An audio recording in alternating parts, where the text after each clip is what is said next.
using pulsed radio frequency energy. This is unique, this is quite different, and this is exactly what HAARP produces, pulsed radio frequency energy in some of its applications. The application being tested in 1996, earth-penetrating tomography, is just such an application that will utilize this pulsed radio frequency energy.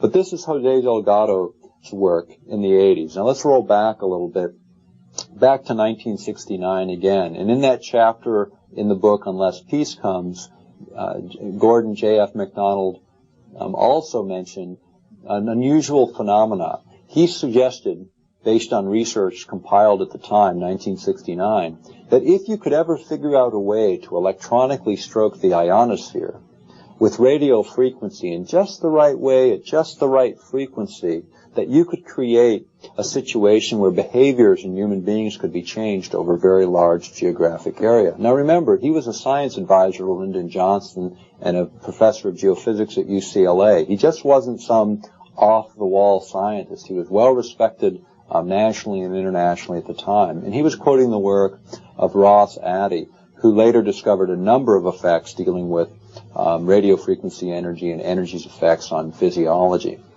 What's also interesting is in 1970, there was another document put together. This document was a book, actually. It was called Between Two Ages. And on page 54 through 56 of that book, and the book was written by Zbigniew Brzezinski, who was a professor at Columbia University at the time. Later, in 1976, he became National Security Advisor to Jimmy Carter. So certainly someone in a position to understand technologies, weapons effects, etc. But at Columbia University, as he put together this book, Between Two Ages, it was really sort of from his view, a point of separation between a non-technical world and a highly technical world. And the book was about the impacts of technology on the modern era. In fact, even though it was written 25 years ago, you can look at that book, you can read it today, and rather than being a forecast for the future, you could read it as a history, because pretty much what he laid out in terms of socioeconomic changes and technological changes was quite accurate.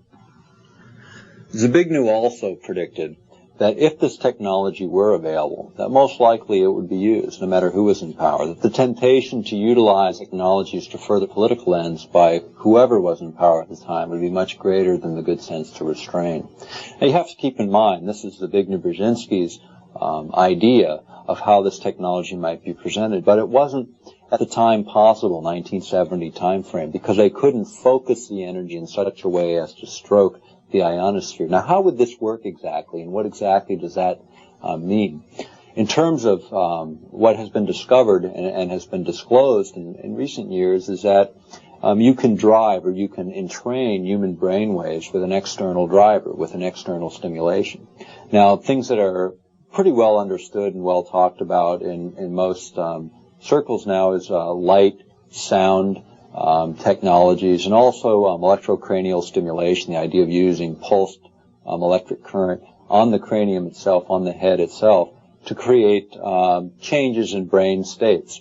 What has been shown in the science is that you can also create the same changes in brain states using an external driver of radio frequency if it's pulsed in just the right way and shaped in just the right way.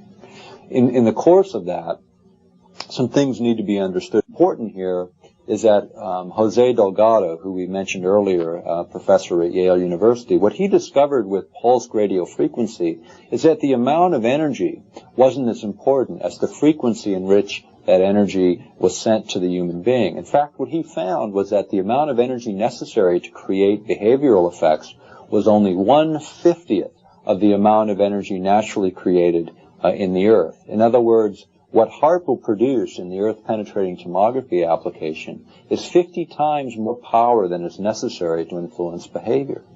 What's also important here to note is the frequency ranges themselves. The basic brain frequency ranges, delta being approximately 1 to 4 hertz or pulses or cycles per second. Theta, which can be visualized as not a deep sleep, but a sort of a dream state of sleep, running between 4 and 7 hertz or pulses per second. Alpha, which is 7 to approximately 13 hertz or pulses per second. This is creative thinking, state of consciousness. Above that is beta, which is what we're operating now as I'm delivering this information to you and you're receiving it. And so what the frequency range of this particular application is within this frequency range from deep sleep to this kind of discussion stage. So what happens when they initiate this particular application is potentially, as a side effect, being 50 times more powerful than necessary. It may change the behaviors of people over a very large area, the same area that it's affecting for penetrating tomography, which is interesting also in that this particular application could cover an entire hemisphere, even at HAARP's current energy levels. This is all important information because it turns out that the same energy effects, low frequency particularly, under 100 hertz or under 100 pulses per second, tend to be the frequencies that are the most biologically active. In fact, we can go to an Air Force document that we uncovered from the early 1980s that really talks about sort of the way this knowledge is shaping. And that document, if we could go to it for a moment, is the final report on biotechnology research requirements for the aeronautical systems for the year 2000. This is prepared by the Southwest Research Institute for the United States Air Force Office of Scientific Research, which is part of the Air Force Aerospace Medical Division, and it was prepared in July of 1982. Why is this document important? This document sort of sets the stage or lays out the perimeters of what the research should look like, and within that was a section on radio frequency weapons. What was interesting about that section is it talked about the development of pulsed radio frequency weapon systems for manipulating human behavior to the point of debilitating troops over a large area. Now, what they envisioned was a little bit different than HAARP. They envisioned something much, much smaller, but using the same basic principles of pulsed radio frequency. In a later document that came out, that was put together by Captain Paul Tyler, this document is interesting. It was put together, this overall book was put together in June 1986, and it was put together to talk about low-intensity conflict in modern technology. It had a foreword by Newt Gingrich. It was put together by the Air Force, Maxwell Air Force Base. This document had two chapters that were interesting. One by Captain Tyler, who's now a colonel, I understand, and the other was a chapter written on electromagnetic pulses. What these two chapters dealt with and how it ties to the HAARP project is extremely important. First of all, let's talk about the chapter dealing with the electromagnetic pulse. And we described that earlier as being an energy pulse that then comes down over a large area, causing electronic circuitry to malfunction and computers to fail. In terms of this particular document, it talked about a battlefield sort of unit, something that can be mounted on a tracked vehicle or a tank or something of that nature for knocking out electronic circuitry over a broad area. And one of the advantages they saw is it was essentially invisible. No one knew it would be coming, and the guarding against it would virtually be impossible for most military technologies around the planet. The situation with HAARP is you have the same idea, but on a very, very large scale, a scale much bigger than anything else ever envisioned, because what you have with HAARP is a potential of creating an electromagnetic pulse over the same kind of area as a thermonuclear detonation in the upper atmosphere. This is very important in terms of the long term. When you look at what this technology may lead to, although HAARP is small at its current stage, in fact, the military says it's not a weapon system, which the same could be said about the Manhattan Project. When it got its first $6,000 in appropriations, it eventually produced an atom bomb, but certainly at the early stages, legitimately you could say it's not a weapon system. That's the same word game that the HAARP planners are playing with the HAARP program today. It is at an early stage, and it will lead to a full-blown weapon system. What you can call this stage is the proof of concept, proving up the ideas around the technology. The next stage, which is slated for 1997 or 98, will take it the next level, which will be proof of concept in terms of prototypical design, a small version of the big system. The eventual system will go even higher. In fact, in our research on this totally open, unclassified project, we found one document that was extremely compelling. It was Technical Memorandum 195. This document was so important to the military on a non-classified project. The way they handled it was quite unique. First of all, it's 613 pages, and it's considered a memorandum. Pretty long for any memorandum I've ever read. But in the front end of that document, they say a couple of things. First of all, it's not a public document. It's not releasable to the public, and that it represents only private communications between the parties, and that it's non-published. Yet, it's 613 pages long. John Heckscher was in attendance when it was compiled and is the program manager and denies knowing anything about this memorandum.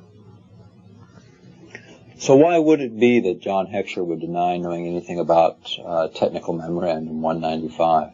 Well, when you look at the memorandum and what it was used for, it was used to build the contract document, the RFP, Request for Proposal, for the construction of the initial HAARP facility. What was important about that document is it was a compilation, it was a compiling of somewhere around 80 scientists' work as they went to a conference that was sponsored by the United States government. They were transportation and expenses of going was paid for by the United States government. It was printed by the United States government, yet it's considered non-published. Internal communications.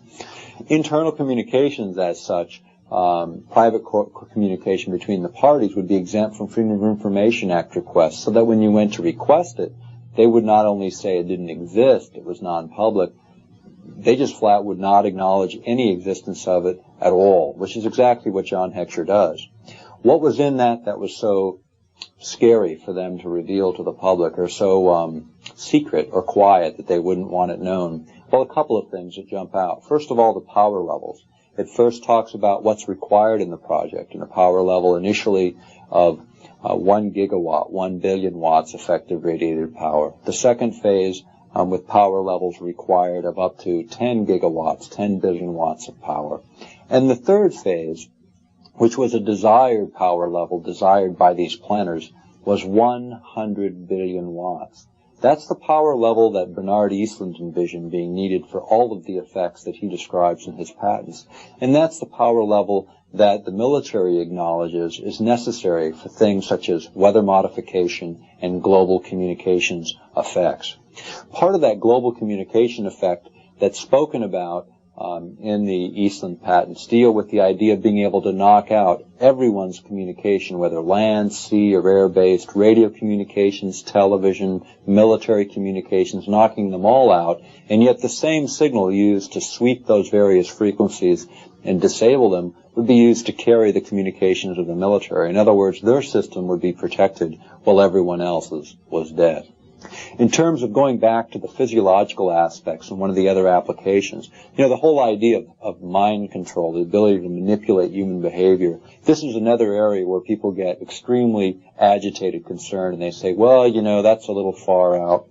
Well, the research shows, Tyler's work shows quite clearly that these effects are possible. Not only possible, but he demonstrates with a number of examples how this might be used for debilitating troops in a combat situation.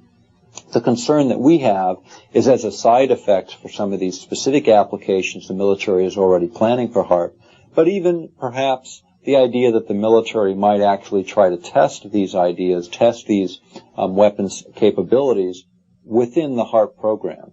At this stage, I don't believe that many scientists on the front end, if any at the front end of the project, are aware of these particular applications. Somewhere within the Pentagon, somewhere within the military structure, these ideas are well known because the ideas are being expressed for the development of weapon programs across the country under the program guise of non-lethal weapons, things that don't kill you but just disable you.